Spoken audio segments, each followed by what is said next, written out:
The Nze na Ozo Society, otherwise known as the lgboland Society, is the highest and most important spiritual, religious, and social grouping in the Igbo society of Southeast Nigeria.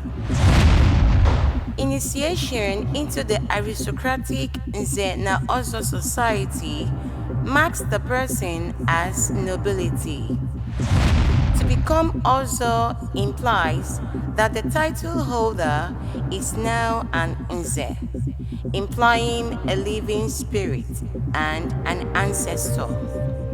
One then becomes the moral conscience of the community and is seen to be a fair adjudicator in cases of disputes within the communities.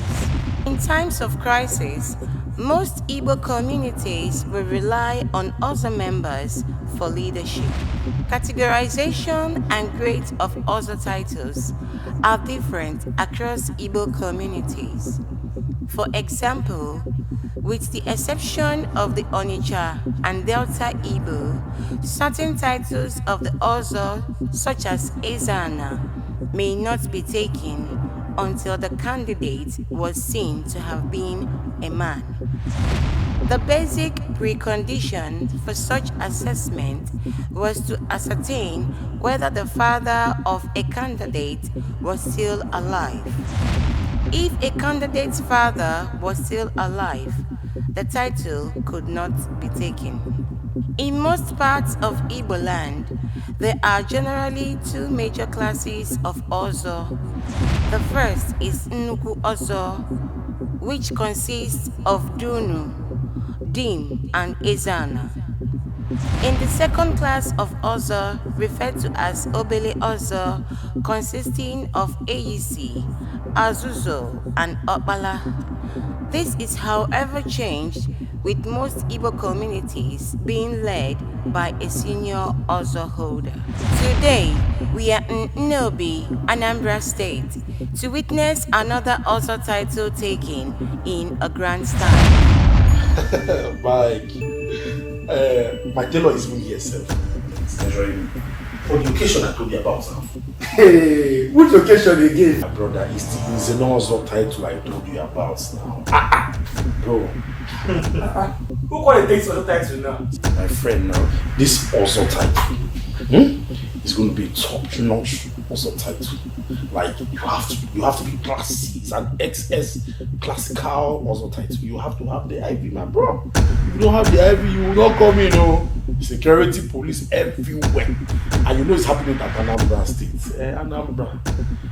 My brother, I will be there. Your location. Let me check invitation card so I can give you more information about it. It will be happening in Anambra State. I told you. Let me check. Let me check. I have to make my own plans now. I'm not going to miss this one for anything though. This one entertainment pro max. Okay. Okay. I don't finish. Okay. Look at the go. Hello. So as I was saying, we strictly by invitation.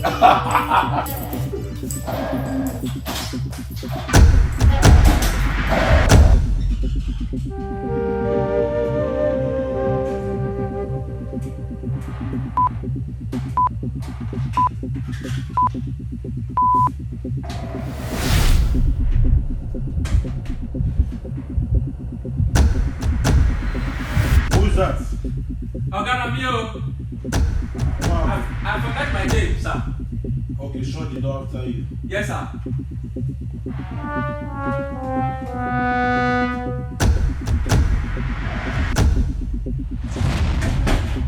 Mr. Bahe, where you got it? What is the opposite sister now here? Hey, okay. Sorry, sorry, I didn't make no face. Come back to hand, measure. Professional teller. What did the measure? No face now. This morning, I know you don't do so. You just go, they come. For one senator, what's my measurement? Make a measure you quick. I bet come on, first, don't leave me. Make a measure. What do you do problem, sir? Now one pot medicine wey I take, make I take pot my belly very well, so that I fit eat very well for Ozo title taking. When I go for Nnobi, Anambra State, because I make you no vex. Also, wait, I just want also title. Ozo title now. Now I want make you leave work, come to Anambra State. For even state where you never even go before. Say you want go Anambra State for one also title. Oh, that day there, yeah? Make you day there. Not go collect your plot before on the 24th of December. Make you just forget that. Till on the 3rd of January. Before you see your plot, though. 3rd of January. Before I go see my plot. Yes. And that on the 3rd, I will slap elderly man. Yes. And when I slap you, you will tell me what you carry to Anambra. You want slap elderly man when you want go for title taking of Mr. Oliver Opala, when you want become Nze Afunwa Elotana and Mr. Ogochukwu Opala will be Sewa. Sewa. How are they say up there? Sewa na confirm celebrity. This one na Chico Collabo. Sewa will become Nze Abata. Then Dr. Chukwuma Opala will become Nze Ngwanne. So this one na Nze Ozo VIP Plus. Can't wait to. When will this occasion say? Now on the 2nd of January 2024 by 2 p.m. Just like that. Hey, God. I don't know. Wait till the venue. Make it up by yourself. No, the 23, I've got to let my blood now. You don't know this. Hey, stop there. Stop this bike. What's wrong with you? Okay. I want you to carry them. Good morning, sir. Happy Boxing Day. Now, what did you ask me that? They say what you carry for why? Did they say Happy Boxing Day? You the money? You see any bossy ring for my hand? I be want to make a boss. Officer, why you go box my eye now? Police, you be my friend now, not be so. Eh? Why you go box me now? Who be your friend? I know you before. I bet you know me. Anyway, who are you? And where they go with all this bag? Now you choose all title taking. Now him and they go. Officer, this man is a suspect. Don't see as his statement they go. Hush. Okay, calm down. Calm down, you don't look me. Calm down. Okay, come here, sir. Okay, come here.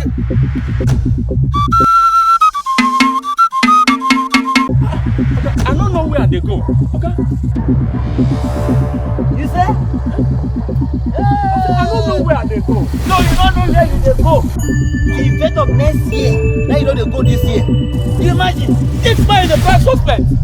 All this eye itself is an exhibit. And what? An exhibit. Look, this one is embarrassment. That's what they do for Oba. You say you know be elderly man. You say you know be elderly man for arrest you. Officer, leave him. Let him go. Come on, get out of here. Start this crap. Let me give it to you. Leave there. I did you.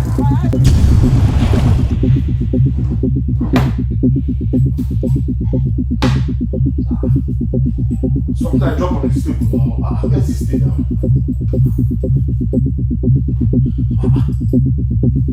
How will I go to this thing now?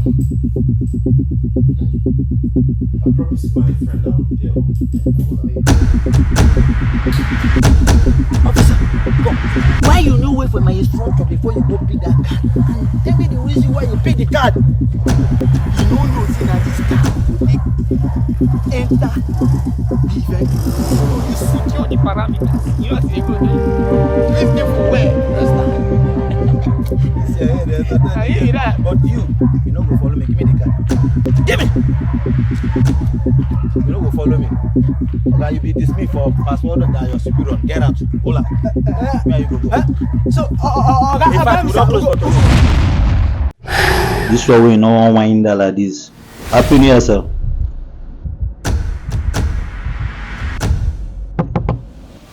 Yes, what can I do for you, Mr. Man? Wind down. Yes? Good day. Yeah, good day. How are you? You can see we are fine. Okay. Where are you coming from? Where are you going for this time? Or it's late for you to take this route? Oh, I'm going for my friend's Ozo title. But the funniest part is, I don't know where I kept my IV. I misplaced it. Which also Sewa. Sewa? Sewa. You say Sewa? You know Sewa? I have the card now. You have the card? I know, but even I have it, I get card. Can I see the card? Yes, Oba, bring her gun.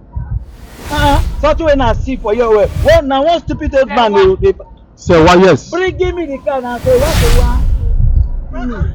Not be this card now they go. Now one stupid old man they pass will see that for him.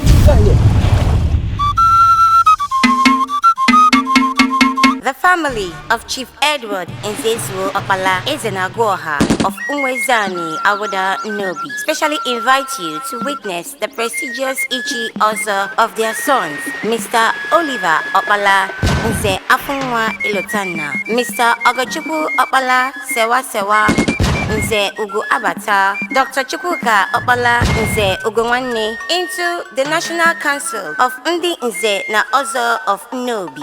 Date Tuesday, 2nd January 2024. Time 2 p.m. prompt.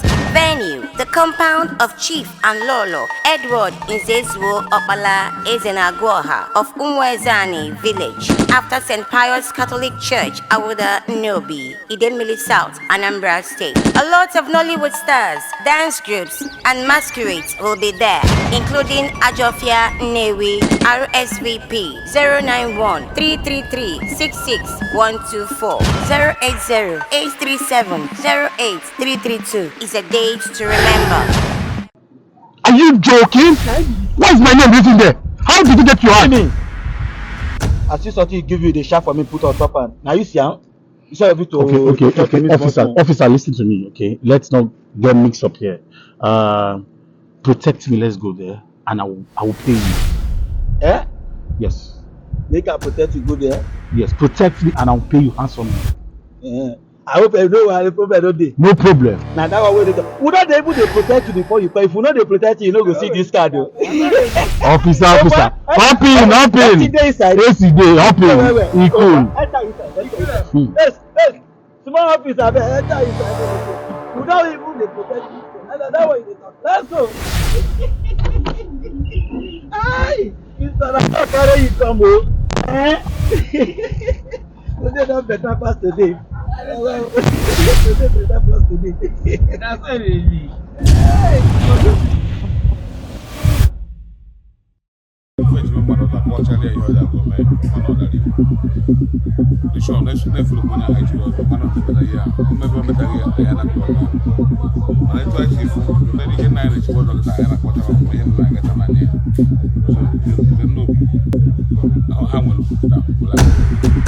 The heads of the Ozo Council in their kindred were present to begin the coronation.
nke ịbụa bụrụ eze nna bụ ude a ga-asa ya bụrụ ya nke izizi na Nnobi eze nna bụ ude nke ịtọ wee bụrụ ezisi ebube nze bụrụ ya eze ebube nze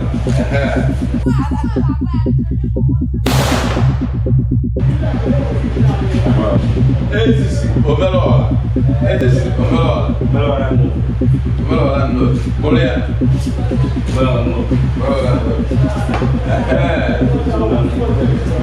ya isi kwela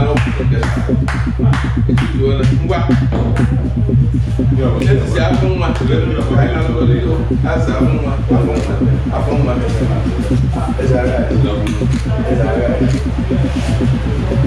nke a bụ abụghị ugo buzuo ọchake abụ na-asị na bido taa agaba ọ bụrụ obodo tenna ihe onye na-enwezi bụ 1 bilion ọ bụrụ obere ọla aha akpọrọ ya saa abata ihe a na-eme ọ ya cheke dịka ugo ihe abụ mbụbụ ugo buzuo ọchake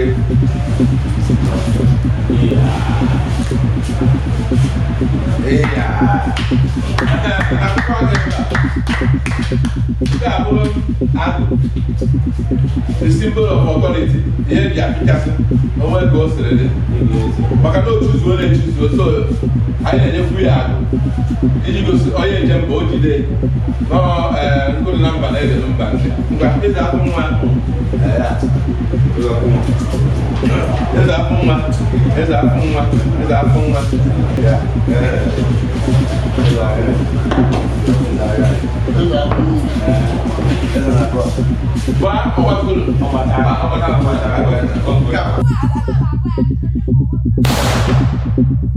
ahora su gaba categoría de fútbol se le ya decía que ya le sin de cuál era ahora su gaba hay otro gaba no va a quedar ahora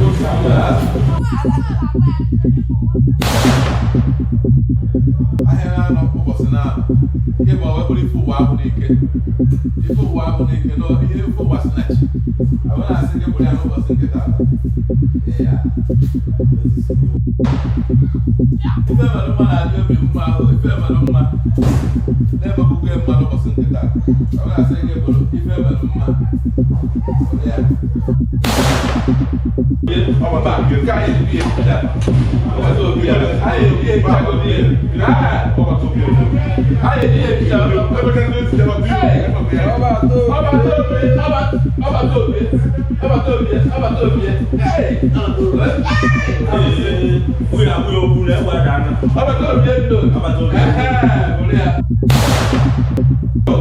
obuzu ọchake dịka esi okwu na mbụ ọ ya dịka echinechi ha abụọ so na ntụgharịa aka nke ọzọ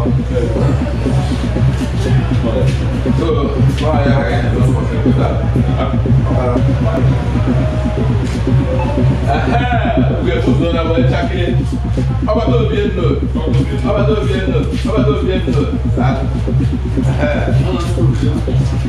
abụ nwa ọgbata obi anyị bụ echi a na-esikwo na ndị mmụọ ọrụ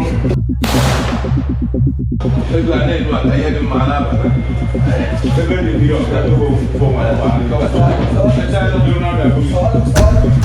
After the coronation and decoration with their title names given, they were saluted and welcomed into the Nze na Ozo Council of Nnobi.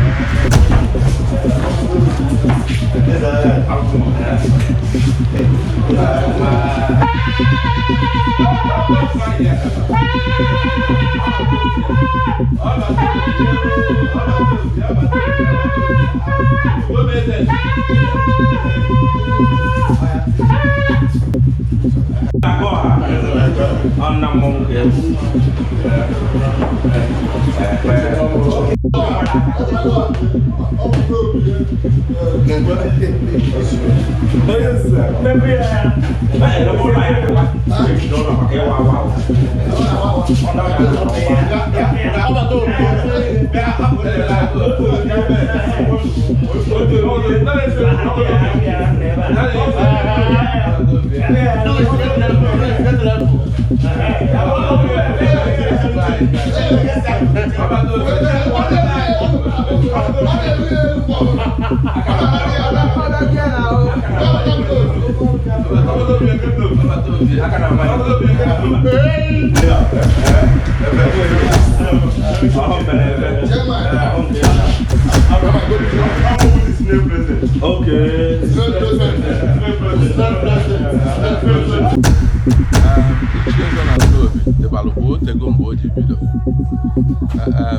o si n'aka fere aka etu anyị si nata aka si n'ọnụ nna nna anyị na etu anyị si fesi eme abazi anyị na-eme ya mee ka ọ dị mma anyị na-edozili ya ka ọ dị mma karịkwa etu ọ dị na mbụ.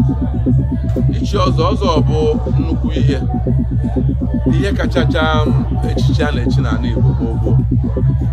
Ichi ọzọ gboo anyị ewelugo n'ịbụ n'onye ochi maka na anwe ihe anyị enyeghị ọfọ nye gị akwụrụ alụ. Ihe ndị a na-egosi ọ bụrụ na enyeghị ọfọ nye gị akwụrụ alụ ịtụ ụga maọbụ ikwu eziokwu maọbụ ịdịkwa ya aka ọtọ ihe ndị a ekwu mee ya abazi n'ihe ya nabụ ya analụbeghị so ọ na-eme onye nze abụrụ akpọ onye nze ama na onye nwere okwu.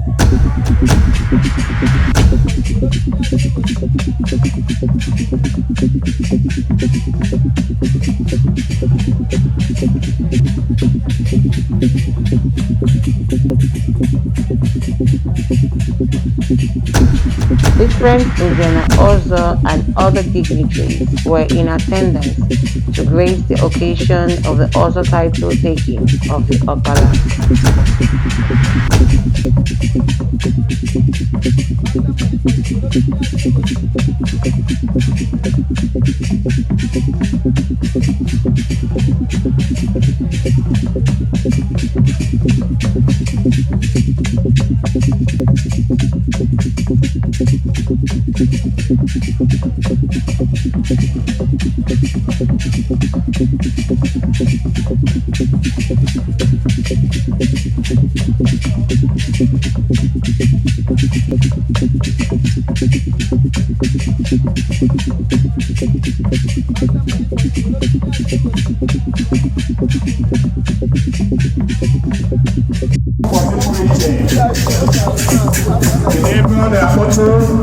Nnobi Obi Eseragoha Nnobi, the new modern Onye Nze Ugabata Sewa Entertainment. Then in the area, Egafo Esmoma Omutuji Baranepi Obere Manumochu Omekania Address Ndomochu Ogo Chukutubere Ndomochu Obatuna Nimanomochu Ochakadi Onye na-ekwu nwere ife ọ na-eme agwa ndị mmadụ ahịa ọkụ ihe ọ bụrụ na ọ dara otu a ise osigwe agaba nze onye na-ekwu nwere ife ọ na-eme odogwe ji mara ụmụuchu ọ dịkwa ka ọnụ ụmụuchu ka sewa ka nwe connection ọ dịkwa ka ọnụ ụmụuchu ka sewa nọ ka nwe connection ya na nwanne ya nwoke afọ nwa Elochanna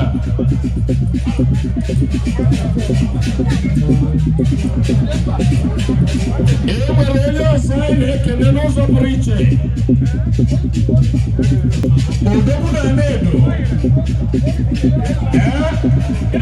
odogwu Nnobi ji dị ebube esi ude mba Kamara Ozo Demba, Kamara side on and there. Although we know which we did, Ozo Demba. Kamara Ozo Demba, Kamara side on and there.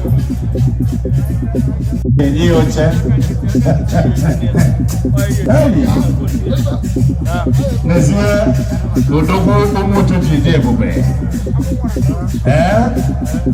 Adabanze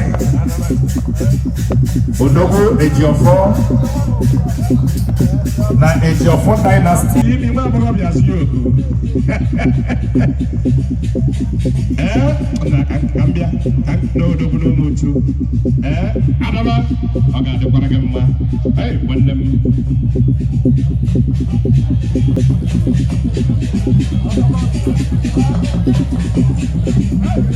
Adaba oga de kwara gemma esi ko mmado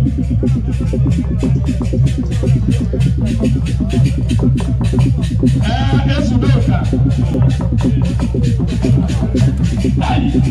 kunye uji ni ebube mgbupu ọbụ na ọgbọ ebe a ya adịghị abụ mana ogbu adịghị abụ isi ọhịa mkpụrụ ka a na-eme maka onye a na-atụ agbapụ eji otu na ọgwụ isi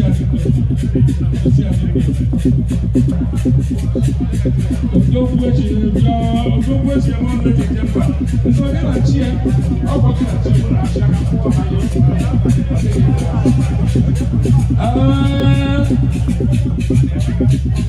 Nkenke na-achị Igbo enyi maka ịma na ababa na-ebu ya ọgba nkenke na-achị Igbo ha achị Igbo enyi nọ nkenke na-achịkwa Igbo enyi wee na-aga Ichie Udoka ama anụ ihe na-eme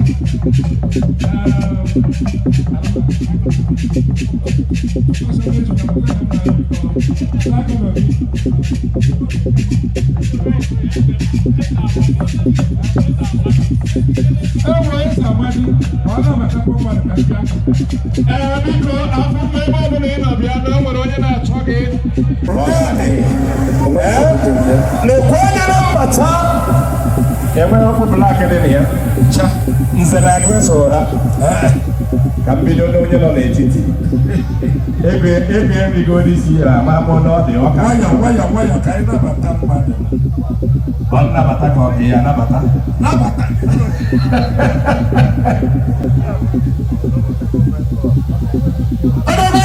Anyị ma ọ nọ mmanụ ụmụ anyị. A na-ekwudo ndị Nze Noble Friends Club nke Nnobi. A nwere ọbụ High Chief Lord Okwudili Ugochukwu adịghị ụbọ. Akajụkwụ. Eze Ugbo Chimere Eze.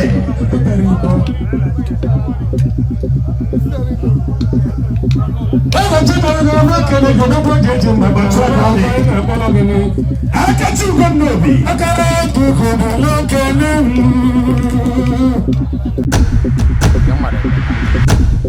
maka nze a na-ekwu okwu ụgha nze a na-ekwu okwu asị ọzọ osibe anyị wee bido n'umughu a osi bido erukwe n'umughu o nwere n'ogbe osi wee bido ọgba osi bido ọwa n'ụlọ m nwaanyị ekpọbazi afa kama na ọba anyị ka ọzọ si bido erumeru ka ọ bụ ọzọ bụ ihe ọdịnala ọzọ bụ ihe mgbe gboo ka ọ bụ na ọ bụrụ ihe ka efeta ebeghị onye pụta onye egwu fesọrọ ya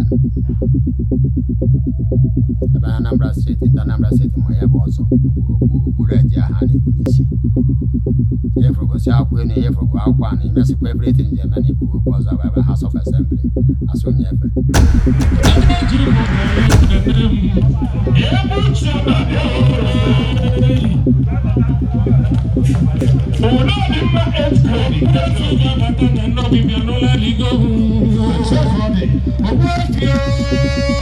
Ego has landed. What you go this way? The others open up or do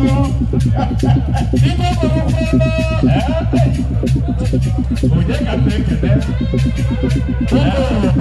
Chimelese, I can't have a man. Some mother. Over in the Babylako. There's a lot of make a melon.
Thank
in the ancient kingdom. Onye na-ekwu nwere ife ọ na-eme ọ dịrị ofele. Otu bịa. Onye ke mara ọrụ gbasa gị ịla acha ga na onwe ya mfụrụ. Ndị oji otu obodo ni nwere mana ke na mana ke na ke. Kedu ka ke na fe na nwere gị fe. Odogwu na lo ke na mi nugo. Na atụkara mi n'obi ba ibo. Abụzi ya ọ dị. Ụfọdụ ike techi ha. Aya ya masị ya ụwa.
Also can achieve what I'm foundation. I'm going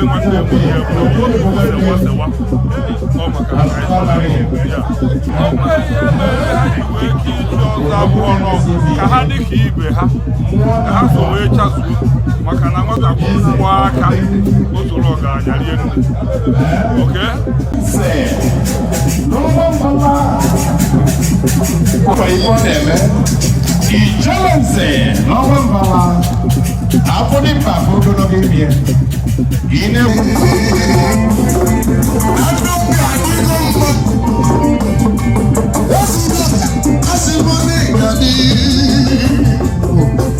ezigbo mmadụ dị n'ọfọtọ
Elu tinye lugo n'oge n'ọbịa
The event was colorful and glamorous as different masquerades and dances enter stage to entertain and showcase the cultural heritage of the region. You are still on Sewaent ENT TV.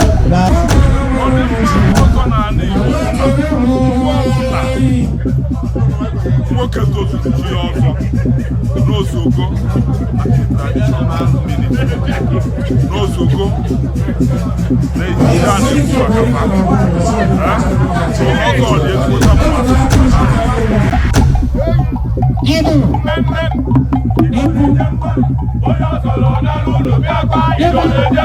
Ezogo na-eke mgbe iche njiri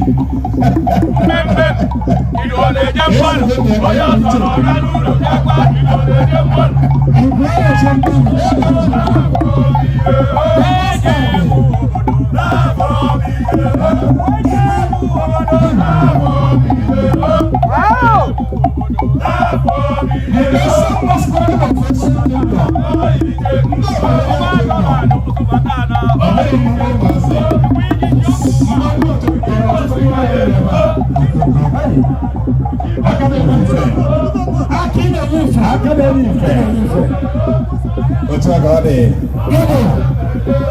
Ancient masquerade of ancient kingdom. I'm coming one over my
Onye Nze na-asọ nsọ eyiga ihe ọbụla bụ ihe alụ ihe ọbụla bụ ihe ọjọọ onye nze ama m ejekwu nwunye mmadụ ka ha bụgodi and onye nze ọbụla ji akwụla alụ na ọfọ ejekwu nwunye mmadụ ọma m ụzọ na-abịa ya bụ ihe ya egosigodi na o jekwu nwunye mmadụ ụzọ ọ nagide ọ achọgidebe ọ ya afụbe o nwere ike bụrụ onye Nnobi osiebe a na Nnewi na alụ ndị izu ọgụ na-agbagharị ọntị na-eme ihe dị na ọ natakwa bịa ihe ọfọ ahụ na-abụrụ ala ahụ o ji gbuo ya eme ya ekwufuo ya a na-agba akwụkwọ njọ ọhịa ma natazibe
Thank you. Thank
you.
The essence of VIP is for you to be entertained. Then you leave the place for others. That's all. But I don't know how but you're way in Monday. Okay.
nekwo Egole nwa walifa Nwa jikashi Nwa walifa Ndi chole konwu Owe atubalo Inugu ya Egole nwa walifa Nwa jikashi Nwa walifa Ogo chukwu ọbala Nnobi jiga bamba leba Egole nwa walifa Nwa jikashi Nwa walifa Nweze na gwa na Nnobi akenenge Egole nwa walifa Nwa jikashi Nwa walifa Liba lele lele Iwe lodi na chacha n'ụwa Egole nwa walifa Nwa jikashi Nwa walifa Nyekwu magi onwere ime ọ na-emela obodo karịsịa nị oke nwa ọ na-abụ onye ka mụ na-ekwu ebe Ọgọchukwu ọkala bịa kabine adịla anyị ebe ibe mere gị n'ọchịcha gị chale ibe mekwuna gị nọ na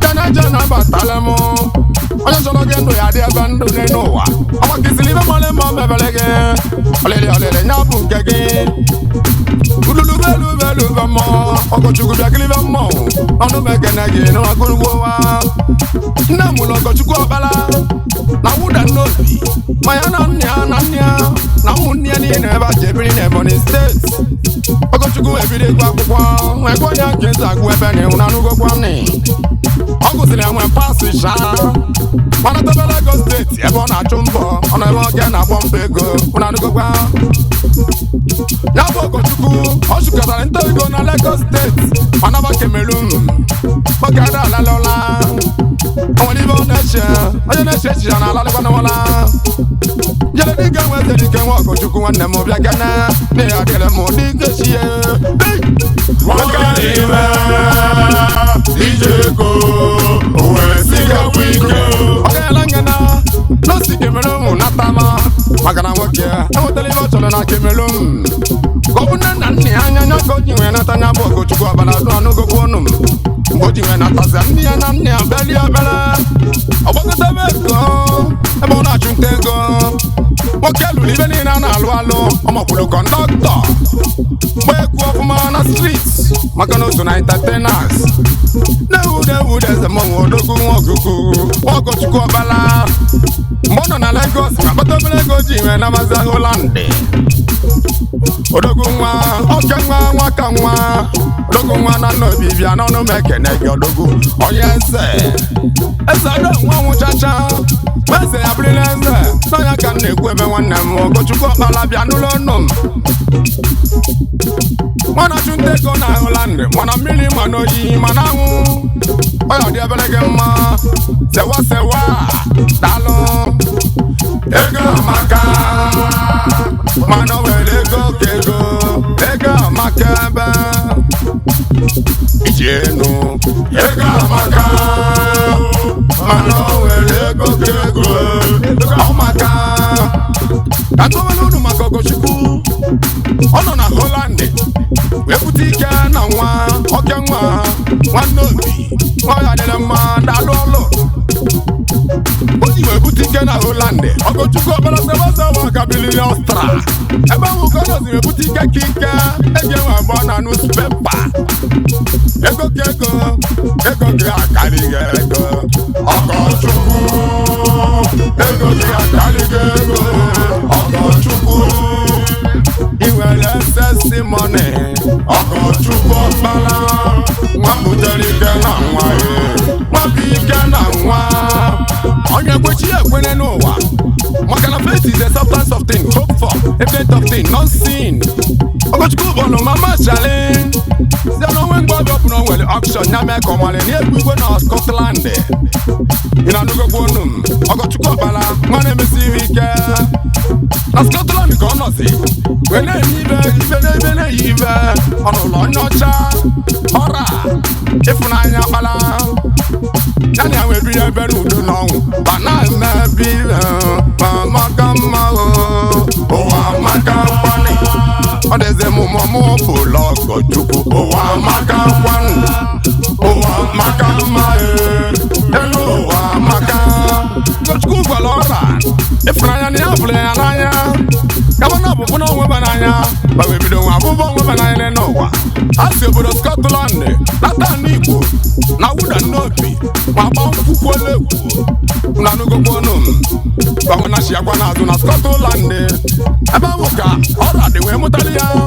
ụmụ n'afọ Levi Ọbala Nana Jordan Ọbala Levi Ọbala Jordan Ọbala Levi Ọbala Jordan Ọbala ọrụ a ịfụnanya Ugochukwu ihe adị ndụ ka nka eze nwanyị queen mama, you are the finest mama. You okay to Ogochukwu test. Treat my brother right. You will live long. May God bless your days and bless your hustling. May your two legs never walk into your destruction. Like your leg will walk into your promotion.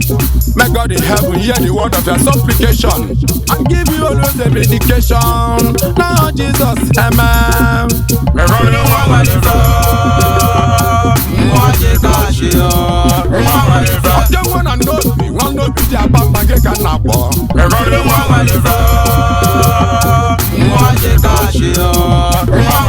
Ogochukwu akpala kali mbịa n'ụlọ n'ụmụ n'ugo.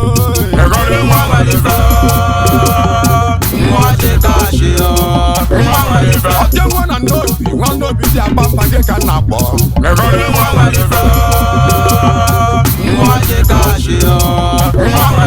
Wọ́n wẹ̀lì sí nínú àwọn wẹ̀lì ṣe wọ́n kí ibẹ̀ ní ìnẹ̀ o.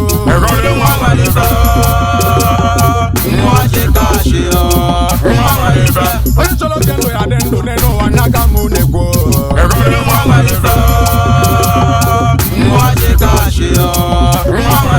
Ndị chọrọ ego ọnwụ ya tụbalụ inugu ya.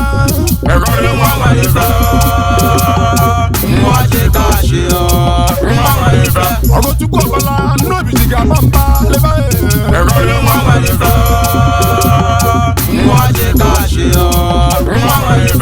nwa eze na-agụ a na Nnobi akene nge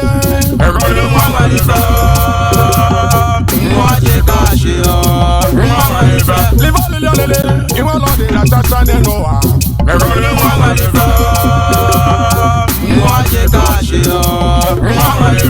nna anyị danu ka imeri begu kpali begu sori begu ụmụ ụwa kpali begu eme danu ka imeri begu ego ka mụ na-etiri ji mụ ụwa meri begu olokwu nweze nwere ibe na nwa na ọnụ m ekene gị Ogochukwu kabi na Ọbala oge isi m kenebele gị ndị ọyị gị ndị nama na-adị na mmanụ n'ụwa ọdịrịbụ Chief Emeka gwanarị Seaman ọnụ m ekene gị Ogochukwu si m kenebebe gị Ike Nnobi Seaman anyị ekene gị Ogochukwu si anyị kenekwa Igwe Nnobi His Royal Majesty Injinia Nick Obi Igwe Mehiri na Nnobi anyị ekene gị Ogochukwu si anyị kenekweni Innocent Ụlasị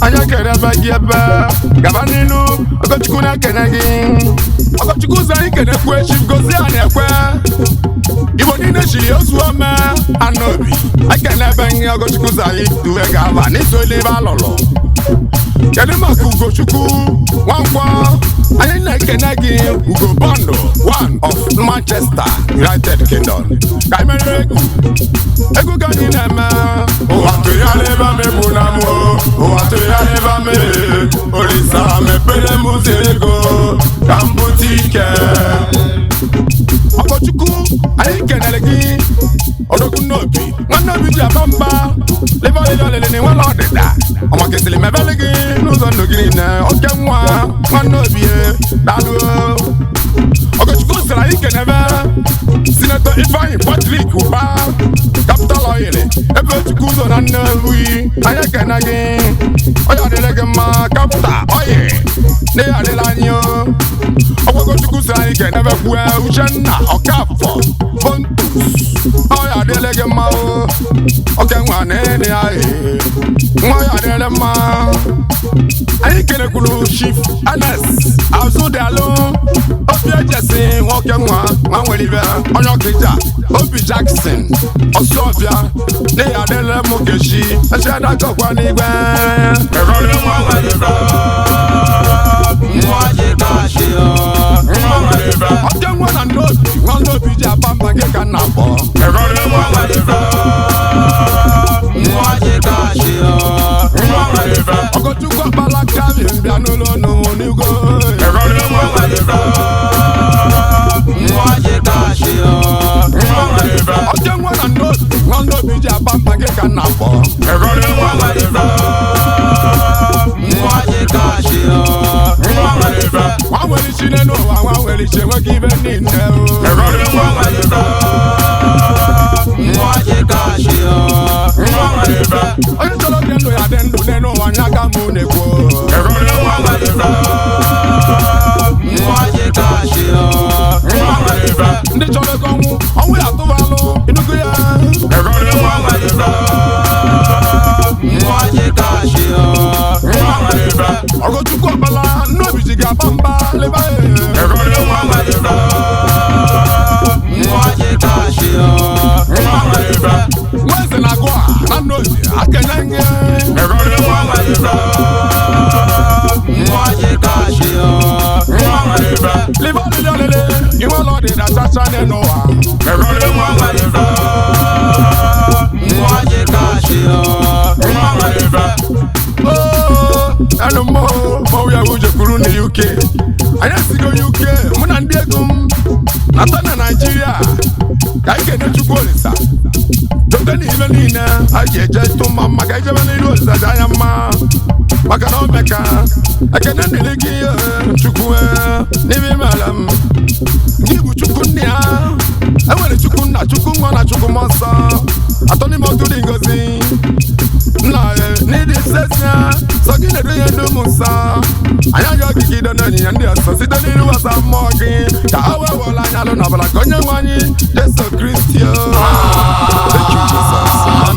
ka nkene ndị ọga mụ ndị nọpụrụ nwee naba UK ndị m naba na-adị na mma ndị be nna amasịba ekenekwa mba eze onye dukwa na Nnewi ọ ga-ala ngada odogwu Nnewi eze onye dukwa bụ anyị dalụ chike NN protocol ekenere gị dalụ kenele m ụlọ ọlọ gị achalugo nwanyị ọmanị anyị na-ede mma nwanyị ma mawa nne m ka ịbụ ka nkene Michelle dị nne ya oke nwa dị nne ya Michelle dị nne ya at yahoo.com ekene m MD Chindolando MD Golden Star Shipping Company odogwu Ọkịja unu kana Chukwu Ọkịja na anya kene gị ebe kene mere ndị pastọ na F2 Ndi Nze na-asọ eshike Igbo Custom pụọ n'ahịa na-eri ndị maọbụ ịgụcha nkwụdachi maọbụ ị na-ebitogara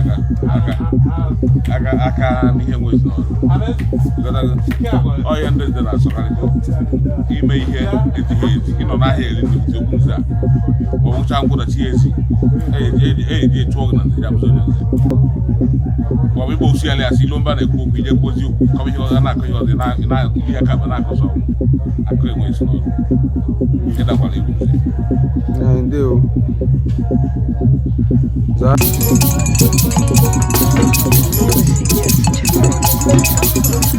Egole Mwamalifa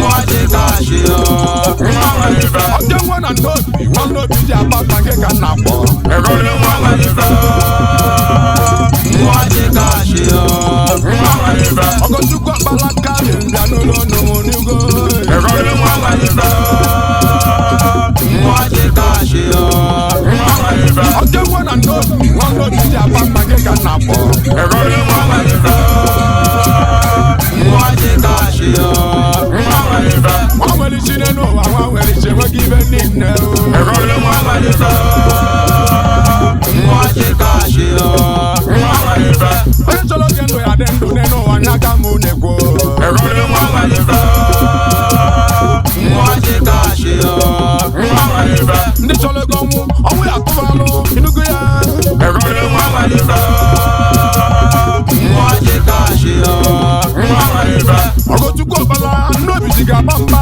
leba Egole Mwamalifa Mwaje kashi Mwamalifa nwa eze na-agụ a na Nnobi akenye nye Egole Mwamalifa Mwaje kashi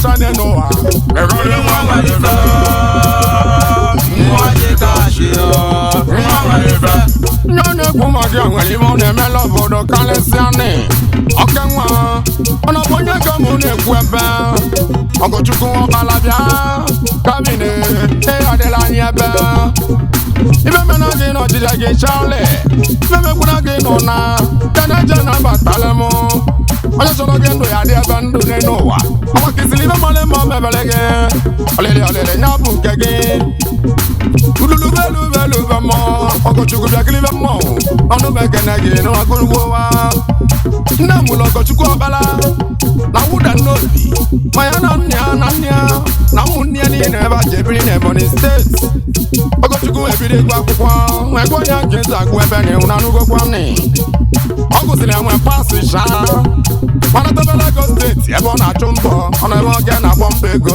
na anụgokwa ya bụ ọgọchukwu ọ chụkọtara nta ego na Lagos steeti mana ba Cameroon oge ada alalụla onwere ibe ọ na-eche onye na-eche echiche na alalịkwa n'ụla jere dike nweze dike nwa ọgọchukwu nwanne m bịa kene na ya dịrị m dike chie nwoke dị ime ije ego wee sigakwa ike ọ gaghịla ngana n'osi Cameroon natama maka na nwoke enwetara ibe ọ chọrọ na Cameroon ka ọ bụ nne na nna ya anya nya ka o ji wee nata nya bụ ọgọchukwu ọbara dụ anụgokwu ọnụ m mgbe o ji wee natazia nne ya na nna ya beli ebere ọgbakọtaba ego ebe ọ na-achụ nta ego nwoke lụrụ ibe niile a na-alụ alụ ọmakwụrụ kọndọktọ mgbe egwu ọfụma na street maka na oso na entertainers na-ewude eze mmanwụ odogwu nwa ọgọchukwu ọbala mgbe ọ nọ na Lagos ma kpata obere ego ji wee nabazi ASHA-OLU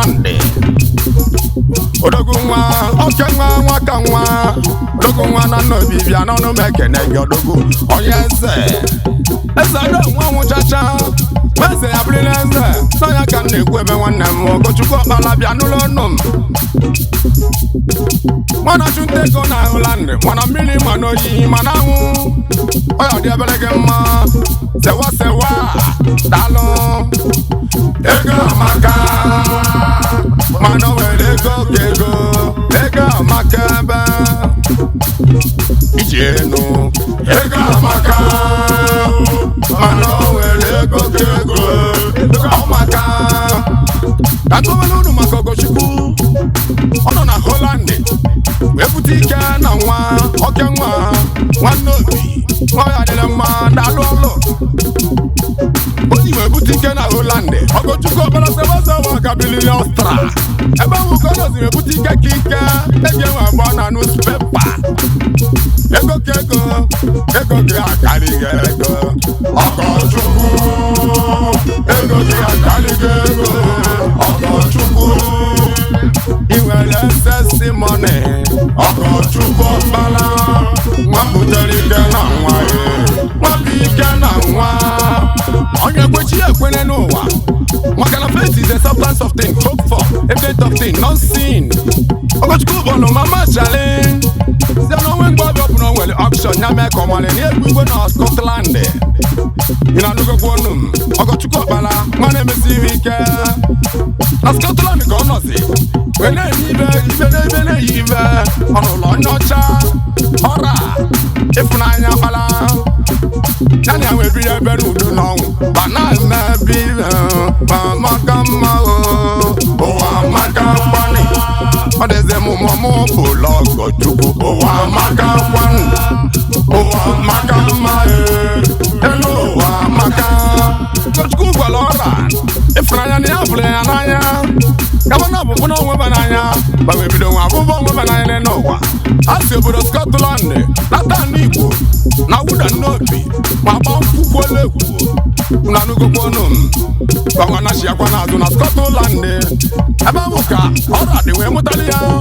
ụmụ n'afọ Levi ọkpala na Jordan ọkpala Levi ọkpala Jordan ọkpala Levi ọkpala Jordan ọkpala ọra ịfụnanya ọgọchukwu ihe adị ndụ ka nka eze nwanyị queen your mama you are the finest mama Yosuke to Okoshuku test. Treat my brother right. You will live long. May God bless your days and bless your hustling. May your two legs never walk into your destruction. Neither your leg will walk into your promotion. May God in heaven hear the word of your supplication and give you always a vindication. Now Jesus, amen.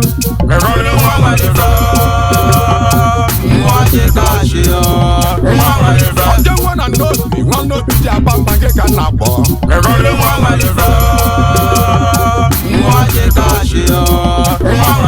Ogochukwu akpala kali mbịa n'ụlọ n'ụmụ n'ugo.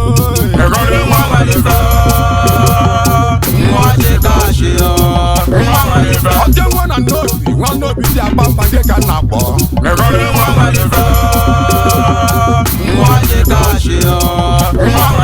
Nwa nwere ichi n'ụwa, nwa nwere ichi enweghị ibe niile o.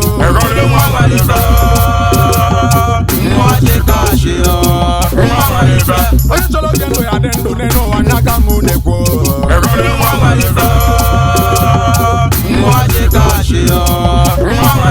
Ndị chọrọ ego ọnwụ ya tụbalụ inugu ya.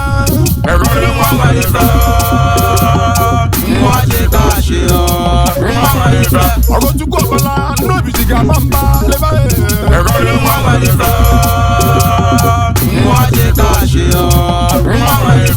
nwa eze na-agụ a na Nnobi a ga-enye gị. Akọya ihe ya ma ya dị egbu ya ma onye ọbakwa na line agwakwa ya dị ka o yesi wee na-aga bụ na ịma na-echi ha n'ọzọ ịkwanyere onwe gị ugwu aga na ije anyhow ekwu n'okwu ụgha anara bribe against someone ihe ọ bụla ya na-ekwu ife kwụ ọtọ onye na-ije ife ọha si ọha jee ife ka ị na-abụ ugwu okwu na-ekwu anyhow onye chiri ọzọ na-akwanyere onwe ya ugwu onye chiri ọzọ na-eri n'ilo onye chiri ọzọ 6 o'clock ọ maara izi isi ọ bụrụ na nwunye ọ ga-agwa nwunye ya before 6 origo nne ya asị onye chiri ọzọ adịghị akụ asịrị na ịpụ ọkụ ọrịrị maka nnekwu ife ka ọ bụ n'obodo anyị Anambra steeti. Okwu mmehie a na-ekpu ezi a na-ekpu ya n'abalị. Okwu mmehie a na-egbu aba n'abalị ibe ọnwụ na ije echeji bido yi ọnwụ na ijere ife dị aṅa dịka okwu maka ọ bụ okwu niile ka a na-ekpu okwu mmehie eje iji bido ya iji ekpukwu ya wee natakwa ebe ije ma ọ bụzie na ọ bụ ije abalị ka igburu okwu ọ dị arụ ọrụ n'ụdị ahụ.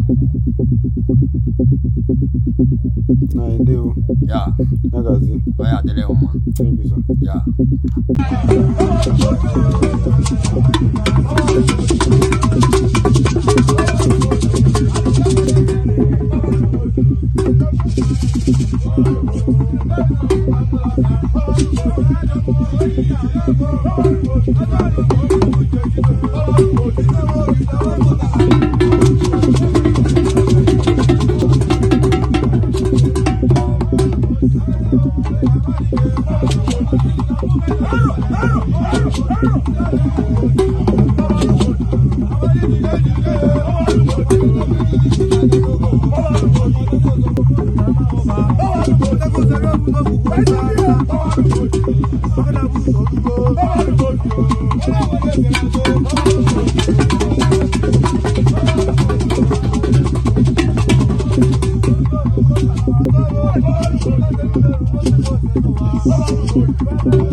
House of Sewa Entertainment. Sewaent TV, promoting African culture, custom and tradition. If you love what we are doing and you want to support what we are doing or promote and advertise through this medium, contact us on the numbers displaying on your screen. To watch more videos, visit our social media handles. Subscribe to our YouTube channel at Sewaent TV.